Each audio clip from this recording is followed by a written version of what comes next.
Latest updates ఎప్పటికప్పుడు పొందడానికి big TV WhatsApp channel follow అవ్వండి. లింక్ డిస్క్రిప్షన్ లో ఉంది.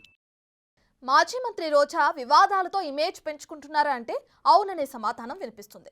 గత ప్రభుత్వ హయాంలో కీలక శాఖకు ప్రాతినిధ్యం వహించిన ఆమె చుట్టూ అనేక వివాదాలు, విమర్శలు తిరుగుతున్నాయట.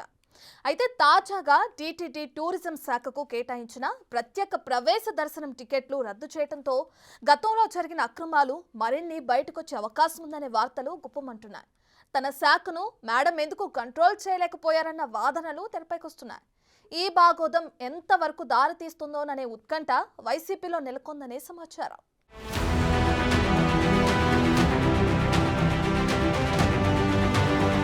మాజీ మంత్రి ఆర్కే రోజా మరోసారి వార్తల్లోకి ఎక్కారట. ఆమె గతంలో పనిచేసిన పర్యాటక శాఖలోని అవకతవకలు ఒక్కొక్కటిగా బయటకు రావడంతో ఆ శాఖ ఇమేజ్ దెబ్బతిందనే వార్తలు గుప్పమంటున్నాయి. 2019లో ఎమ్మెల్యేగా గెలిచాక రోజాకు ఏపీ ఐఈసీ చైర్మన్ గా 2.5 సంవత్సరాలు అవకాశాన్ని జగన్ కల్పించారు. అనంతరం 2.5 ఏళ్ల తర్వాత మంత్రివర్గాన్ని మార్చిన జగన్ రోజాకు టూరిజం, క్రీడా శాఖ మంత్రిగా ప్రమోషన్ ఇచ్చారు. ఇంత అవకాశమున్నా రోజా తన పదవీ కాలంలో అటు నియోజకవర్గానికి గాని, ఇటు రాష్ట్రానికి గాని తన శాఖ ద్వారా ప్రగతి చూపలేదనే విమర్శలను మూటగట్టుకున్నారట. మంత్రి హయాంలో మాడం తిరుమలకు దర్శనానికి రావటం, బయటకొచ్చిన తరువాత చంద్రబాబు, పవన్ కళ్యాణ్లపై తీవ్ర స్థాయిలో విరుచుకుపడటం తప్ప చేసిందేమీ లేదనే వాదనలు సొంత పార్టీలోనే వినిపించాయట. తిరుమల కొండపై రాజకీయాలు మాట్లాడితే కేసులు పెట్టాలని ఏకంగా టీటీడీ పాలక మండలి సమావేశంలో తీర్మానం పెట్టేంత పరిస్థితొచ్చిందంటే పరిస్థితి అర్థం చేసుకోవచ్చని రాజకీయ వర్గాలు ఆశ్చర్యం వ్యక్తం చేస్తున్నాయి. దీనికి తోడు ఆమె వ్యక్తిగత ఫోటోగ్రాఫర్ గొల్ల మండపం వద్ద శిలువ ధరించటమే కాకుండా దాన్ని ఆలయం ఎదుట ప్రదర్శించినా కనీసం దీన్ని ఖండించలేదనే ఆరోపణలున్నాయి. దీంతో పాటు టూరిజం శాఖ మంత్రిగా తిరుపతిలోని శ్రీవారి పాదాల చెంత టూరిజం కార్యాలయంలో క్రిస్మస్ వేడుకల్లో పాల్గొని వివాదాలకు కేంద్ర బిందువు అయ్యారని అపవాదును మూటగట్టుకున్నారని సొంత పార్టీలోనే చర్చ సాగిందిట. దీనికి తోడు ఆమె మంత్రిగా ఉన్న సమయంలో 7 కొండల కింద ముంతాజ్ అనే స్టార్ హోటల్ కు అనుమతులు మంజూరు చేసి మరో వివాదంలో ఇరుక్కున్నారట. అన్నింటికంటే మరో వివాదం ఆమెపై ఉందని పొలిటికల్ వర్గాల్లో చర్చ సాగుతుందట. తిరుమల శ్రీవారి దర్శనానికి సంబంధించి ఏపీ, తెలంగాణ, తమిళనాడు, కర్ణాటక రాష్ట్రాలకు చెందిన టూరిజం శాఖకు 300 రూపాయల ప్రత్యేక ప్రవేశ దర్శనం టికెట్లను ప్రతిరోజు 3,500 చొప్పున కేటాయించేవారట. ఎక్కువగా తమిళనాడు, కర్ణాటక భక్తులొచ్చేవారట. దీంతో ఏపీ టూరిజం అనేక అక్రమాలకు పాల్పడిందని విజిలెన్స్ రాష్ట్ర ప్రభుత్వానికిచ్చిన నివేదికలో బయటపడిందట. దీనిపై అప్రమత్తమైన నాటి టీటీడీ పాలక మండలి వాటిని పూర్తిగా రద్దు చేసిందట.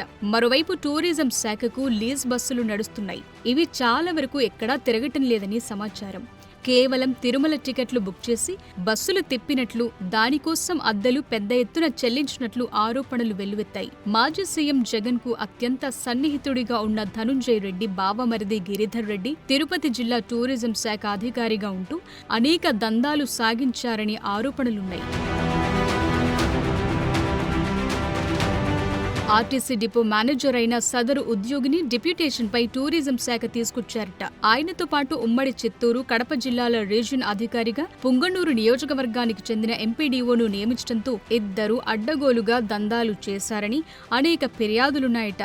తిరుమల శ్రీవారి దర్శనం, ప్రత్యేక ప్రవేశ దర్శనం టికెట్లు బుక్ చేసుకున్న వారితో పాటు రాయచోటికి కూడా టూరిజం బస్సులు నడిపినట్లు లెక్కలు చూపించారట. దీంతో ఎన్నడూ లేని విధంగా కొత్త విషయాలు బయటకు రావడంతో సొంత పార్టీలో నాడు చర్చలు సాగాయనే టాక్ నడిచినట్లు తెలుస్తోంది. దీపముండగానే ఇళ్లు చక్కబెట్టుకోవాలనే విధంగా వీరంతా వ్యవహరించినట్లు ఆధారాలతో సహా బయటకు రావడంతో రోజా మరిన్ని చిక్కుల్లో పడ్డారట. టూరిజం శాఖ నుంచి ప్రత్యేక ప్రవేశ దర్శనం టికెట్లు మొదటి నుంచి స్కామ్లా మారాయని ఆరోపణలున్నాయట. చివరికి ఆర్టీసీని కూడా ఇందులో భాగం చేశారని అపవాదుందట. రాష్ట్రంలోని వివిధ ప్రాంతాల నుంచి టికెట్లు బుక్ చేసుకున్న రికార్డులు క్రియేట్ చేసి అప్ అండ్ డౌన్ ఛార్జీలతో పాటు శ్రీవారి దర్శనం టికెట్ను ఇందులో కలిపారట. ఈ విధంగా టికెట్లు బుక్ చేసుకున్న వారు చాలా మంది స్వామివారి దర్శనానికి మాత్రమే వచ్చి బస్సుల్లో మాత్రం ప్రయాణం చేసేవారు కాదట. ఈ టికెట్లను టూరిజం సిబ్బంది ఆయా బస్సు డ్రైవర్, కండక్టర్లతో ముందుగానే అందించి పాత టికెట్ల రసీదులతో సొమ్ములు దోచుకున్నారనే వార్తలు కూడా గుప్పుమంటున్నాయి. ఈ విధంగా ఆర్టీసీ ఆదాయానికి గండి కొట్టినట్లు ఆరోపణలున్నాయట. దీంతో పాటు శిల్పారామంలో అక్రమ దందాలు, టూరిజం హోటల్స్, బార్లలో అడ్డగోలు వ్యవహారాలు నడిచినా ఏ రోజు తన శాఖలపై నాటి మంత్రి రోజా రివ్యూ చేసిన దాఖలాలు కూడా లేవనే టాక్ నడుస్తోంది. మరోవైపు తిరుమల శ్రీవారి పాదాల చెంత గతంలో కిరణ్ కుమార్ రెడ్డి ముఖ్యమంత్రిగా ఉన్నప్పుడు దేవలోక్ ప్రాజెక్టుకు తిరుమల కొండల కింద జూ పార్కు కోసం అలిపిరికి మధ్యలో 22 ఎకరాలు కేటాయించారు. అయినా ప్రాజెక్టు నిర్వహణ ప్రారంభం కాలేదు. అప్పట్లో కిరణ్ కుమార్ రెడ్డి ఆధ్వర్యంలో జూ పార్కు సమీపంలో శంకుస్థాపన కూడా చేశారట. అయితే ఈ ప్రాంతంలో విలువైన ఎర్రచందనం చెట్లు నరికివేశారట. దేవలోక్ రాలేదు, స్టేడియం కట్టిందీ లేదు. తరువాత ఆ భూముల్లోని 7 ఎకరాలను ఏకంగా ముంతాజ్ పేరుతో హోటల్ నిర్మించడానికి అనుమతులిచ్చారట. దీంతో వివాదం కాస్త ముదురుపాకాన పడిందనేది రాజకీయ వర్గాల మాట.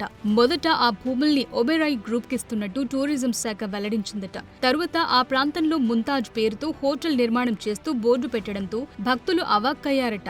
ఆన్లైన్లో అప్పటి సీఎం శంకుస్థాపన కూడా చేసేశారట. అయితే స్టార్ హోటల్ పేరు ముంతాజ్ కావటం, అందులోనూ స్పా సెంటర్ తో పాటు bar and restaurant, non veg hotel అని తెలియటంతో స్వామివారి భక్తులతో పాటు హిందూ ధార్మిక సంఘాలు కూడా గళం విప్పాయట. అధికారం మారటంతో ముంతాజ్ హోటల్స్ పై తీవ్రమైన చర్చ సాగింది. అనంతరం ముంతాజ్ పేరు తొలగించి ట్రైడెంట్ పేరుతో హోటల్ నిర్మాణాన్ని ఒబెరాయ్ గ్రూప్ మొదలుపెట్టింది.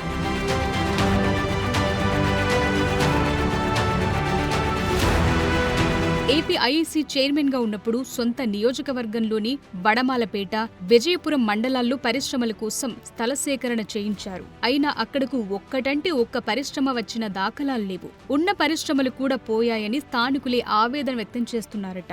దీంతో పాటు వడమాలపేట మండలంలోని భూములను తిరుమల తిరుపతి దేవస్థానం ఉద్యోగుల కోసం కేటాయించారట.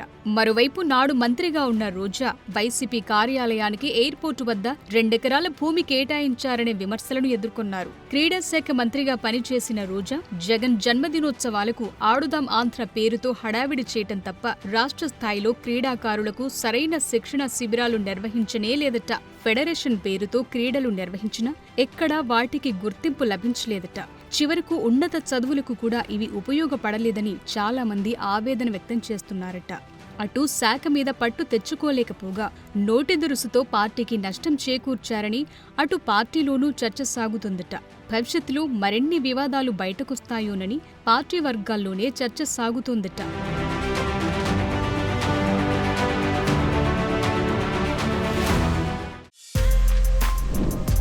For more videos like this, subscribe Big TV channel.